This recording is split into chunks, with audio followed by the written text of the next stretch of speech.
Hi friends, welcome to Fridhavian. இன்னைக்கு Sunday morning பார்த்தீங்கன்னா mutton குழம்பு அண்ட் இட்லி டிஃபன் தான். ஆக்சுவலாக இப்போ நாங்கள் பார்த்தீங்கன்னா எங்கள் சித்தி வீட்டு கிச்சனில் தான் இருக்கும். அவங்க ஒரு சூப்பரான சமையல் எக்ஸ்பர்ட்.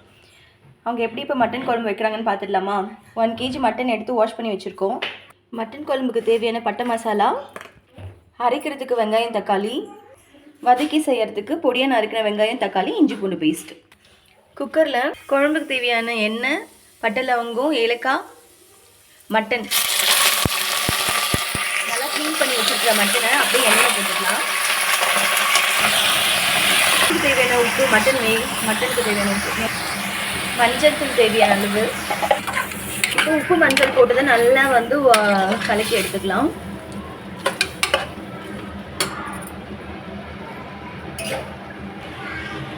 இப்போ எண்ணெய் ஊற்றி வெங்காயம் தக்காளி கொத்தமல்லி பட்டை மசாலா எல்லாத்தையும் போட்டு எண்ணெயில் வதக்கிக்கலாம்.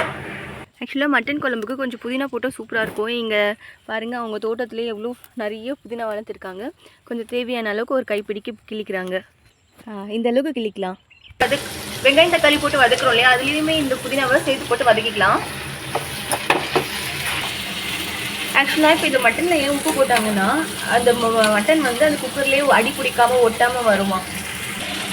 காரத்துக்கு தேவையான மிளகாத்தூள் மட்டனில் எப்போவே போட்டுக்கிறாங்க. பொடியை கட் பண்ணியிருக்கிற வெங்காயம் தக்காளி இஞ்சி பூண்டு போட்டு நல்லா வதக்கிக்கலாம். அப்படியே டிஃப்ரெண்ட்டாக தான் செய்கிறாங்க, பார்ப்போம் எப்படி இருக்குன்னு சொல்லிட்டு நல்லா கலக்கி விட்டுக்கணும். இப்போ இது நல்லா வதங்கிடுச்சு. எண்ணெயிலேயே இதை ஆற வச்சு அரைச்சிக்கலாம். மட்டன் வாசனை நல்லா கமன்னு வருது. மட்டன் குழம்பு ரெடி ஆகிட்டு இருக்கும்போது இட்லி சூப்பராக ஊற்றி வச்சாச்சு. இப்போது நம்ம ஆற வச்சது போட்டு அரைச்சிக்கலாம் மிக்ஸி ஜாரில். இப்போது மட்டனில் எந்த தண்ணியும் ஆட் பண்ணல. ஆல்ரெடி அந்த மட்டனில் வந்த தண்ணி வெங்காயம் தக்காளி போட்டதே நல்லா வதங்கிட்டே இருக்குது. இப்போது அரைச்ச மசாலாவை இதில் போட்டு இன்னும் நல்லா கலக்கி வதக்கிக்கலாம். பாருங்க, நல்லா ஃபைனாக அரைச்சிருக்கணும். பாருங்க, இதை இப்படியே நல்லா கலக்கி விட்டுட்டு மட்டனில் இந்த சாறு நல்லா ஏறுற மாதிரி கலக்கிட்டே இருக்கணும். அப்போ தான் மட்டன் சாப்பிட்றதுக்கு செம்ம டேஸ்டியாக இருக்கும். இப்போது இந்த மசாலாலாம் சேர்ந்து மட்டன் நல்லா அப்சர்வ் ஆகிடுச்சு. இப்போது வேகிறதுக்கு தண்ணி ஊற்றிக்கலாம்.